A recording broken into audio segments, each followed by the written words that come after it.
বক্তব্য দিচ্ছেন তাদের উদ্দেশ্যে আমরা বলতে চাই, বাংলাদেশ জাতীয়তাবাদী দল একটা বিশাল সংগঠন। এই সংগঠনের মধ্যে নিজেদের মত পার্থক্য থাকবে, কিন্তু আজকে মাইকের মধ্যে বিভিন্ন সভা সমাবেশ করে আপনারা যেটা করছেন সেটা আমাদের দলকে ক্ষতিগ্রস্ত করছেন। আমি আহ্বান জানাচ্ছি, আপনারা কাদা ছোড়াছুড়ি না করে ঐক্যবদ্ধ বিএনপির সাথে একসাথে কাজ করে রাঙ্গুনিয়া বিএনপির সাথে কাজ করে আসেন। আপনাদের কথা অবশ্যই রাঙ্গুনিয়া বিএনপির নেতৃবৃন্দ যারা এই দলকে প্রতিষ্ঠা করেছে তাদের সকলে মিলে আমরা আপনাদের কথা শুনবো। কিন্তু এবং উপস্থিতি সম্মানিত সমত উপস্থিত মুরব্বীবৃন্দ, আমার প্রিয় ভাইরা, আসসালামু আলাইকুম। আজকে বক্তব্য আমার নেতৃবৃন্দ দিয়েছেন। আমরা বলতে চাই, আগামী দিনে বাংলাদেশ জাতীয়তাবাদী দলের যে নির্বাচন হবে, আগামী দিনে জাতীয় সংসদের যে নির্বাচন হবে, সেই নির্বাচন অনেক বেশি কঠিন এবং আমাদেরকে অনেক পরীক্ষা নিয়েই সেই নির্বাচনে করতে হবে। সেদিন আমাদের অনেকের সেই অবস্থা মনে করছেন এখন বিএনপি ক্ষমতায় চলে এসেছেন।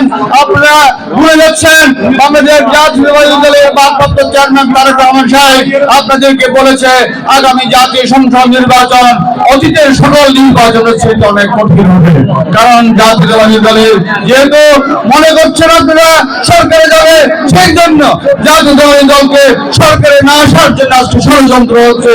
নির্বাচনকে প্রলম্বিত করার জন্য, পিছিয়ে দেওয়ার জন্য আজকে বিভিন্ন রকমের বাহানা শুরু করা হচ্ছে।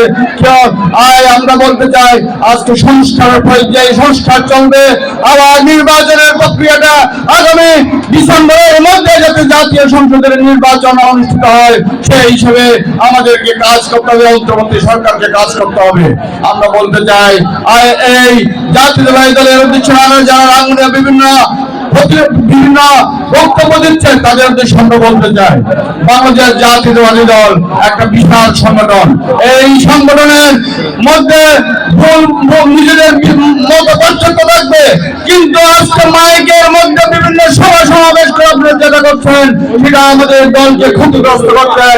আমি আহ্বান জানাচ্ছি, আপনারা কাদা ছোড়াছুড়ি না করে ঐক্যবদ্ধ বিএনপির সাথে একসাথে কাজ করে রাঙ্গুনিয়া বিএনপির সাথে কাজ করে আসেন। আপনাদের কথা অবশ্যই রাঙ্গুনিয়া বিএনপির নেতৃবৃন্দ যারা এই দলকে প্রতিষ্ঠা করেছে তাদের সকলে মিলে আমরা আপনাদের কথা শুনবো। আপনারা আসেন, আপনাদেরকে নিয়ে আমাদের আগামী দিনে একসাথে পথ চলতে চাই।